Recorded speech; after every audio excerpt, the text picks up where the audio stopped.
This is Reality Dispatch, written by Jim Mintz.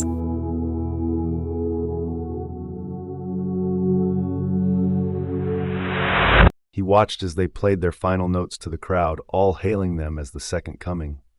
The Beatles Mark II, Elvis in the modern age. All bullshit. He led a band with 10 times as much talent. Why the fuck did destiny shine on them? How the fuck did destiny shine on them? There has to be some sort of mistake, he reminded himself when he woke up in the midday sun after a gig. The Hell Gators played 3 nights a week and partied the rest of the night up and down the strip. They were the talk of the town before the Sundials came along. The Sundials were a ragtag outfit led by Kurt Maincraft, a kid from a little town 3 states over. No one took him seriously. He could barely string a sentence. I heard they offered him the cover of Rolling Stone, and he turned it down, someone said last night at the Roxy. Turns out they bought a stock image, and they're going to run it anyway. They're reckoning the Sundials are going to be huge. Travis listened as they heaped praise upon praise for Kurt and the Sundials. Praise, he believed, was due him and his band. They got it wrong, he told them. Destiny missed. It was meant to be me, he said. He was half drunk, but fully high. This didn't stop him from sensing the eyebrow raises. The following night, the Sundials were playing at the Foxy Minx.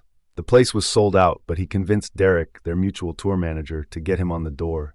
He showed up half-cooked, limping from the load, but passable enough that the doorman would wave him through. "Don't you know who I am?" He felt himself mutter to the disgruntled crowd as they kicked up a ruckus over his line cutting. Inside the venue was a buzz. He could sense the suits a mile off. A&R guys, record execs, journalists, giddy teenage girls chomping at the bit to get a glimpse of their heroes, 2-bit nobodies from Loserville. He pushed past the lot of them, making enemies of boyfriends all over the dance floor, on his way to the side door, into the green room to confront his nemesis in the most overtly friendly way he could. They welcomed him with open arms, as they should. The lousy show ponies. "Travis, my man!" Kurt said with a bear hug. Travis could feel the beads of sweat on his back. As he held his protege, he felt his bones chattering underneath his skin. He was nervous. "Cute. You ready for this?" Travis asked. "I'm ready, man. We're all ready. We've been rehearsing all week," he said, lighting a smoke in a way too cool demeanor. "Don't fuck it up," Travis said with a pat on his back. "I won't, man," Kurt replied with a raised eyebrow. Travis knew his facade was dropping. The hostility had made itself known. "Everything cool, man?" Kurt asked after a period of silence. "What you mean? I mean, you got a problem?" The sound guy entered the green room. "Sundials, you're up." The lads gathered round and gave each other a bear hug. Travis was on the outer. A photographer entered the room and began snapping the intimate moment. Travis took a step backwards, then another and another. He wondered if the snapper would ask him to step in close and be caught up in the moment. Maybe one for the history books, for when Travis becomes the voice of the generation, and then kids can debate his influence as a mentor on Kurt and the Dials.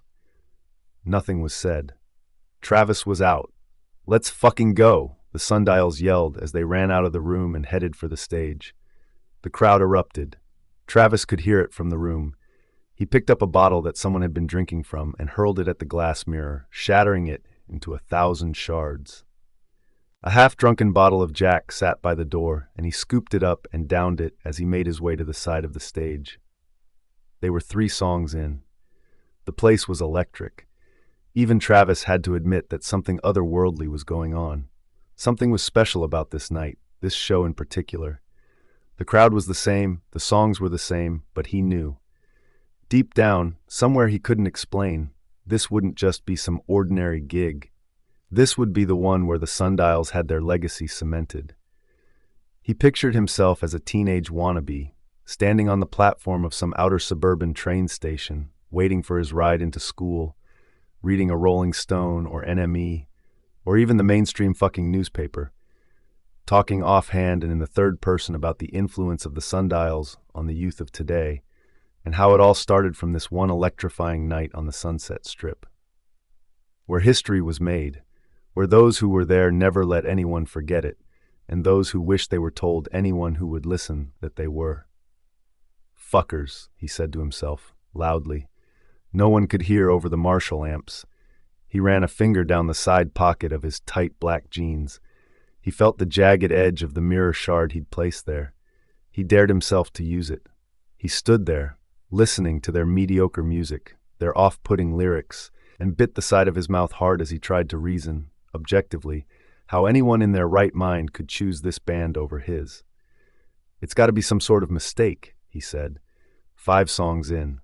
They were sweaty but all smiles. They were removing more and more clothing. He could see the smiles of the journos and A&R guys all toasting one another. This was history, and a cash cow. The sundials were in the zone. He could see it in their eyes. He had been in the zone before, but never to an extent that anyone in the room cared. Everyone in the room was in the zone. Everyone except Travis.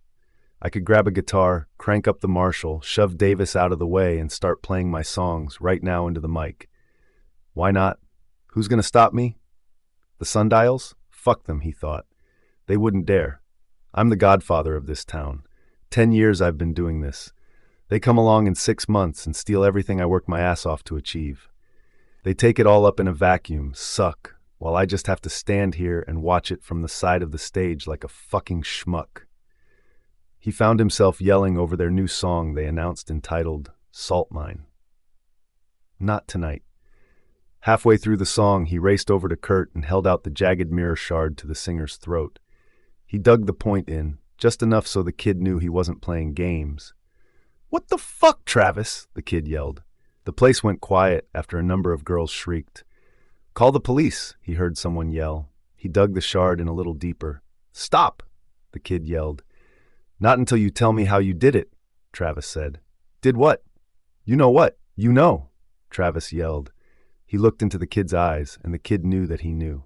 There was a glint of understanding. All it needed was a little push. "I've been up and down the strip every night for 10 years, and I haven't had so much as a record company fart in my direction. All of a sudden, you and your little snot-nosed imbecile friends come along and light the whole town on fire with your shitty lyrics and your lame riffs. I spit on your band.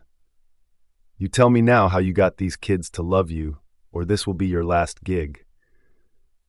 So help me, I'm not going to let another fucking shit-eating band take away from me what is mine," he yelled.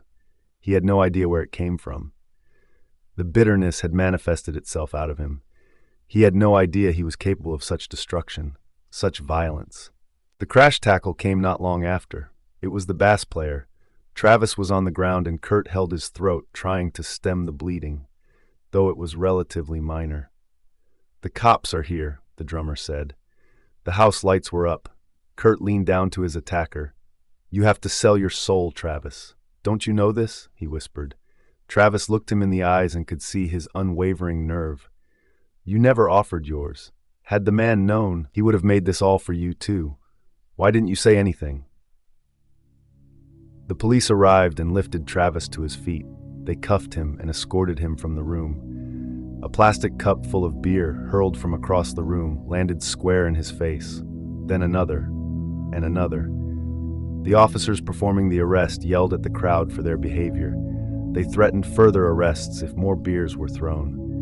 In the back of the car, with his hands under his backside, the police drove him in silence to the station. The driver on the left kept looking at Travis through the rear vision mirror. "You never said anything. Didn't you know you had to make an offering?" he said. "What?" asked Travis. "I said, stop grinding your teeth. We can't hear the radio."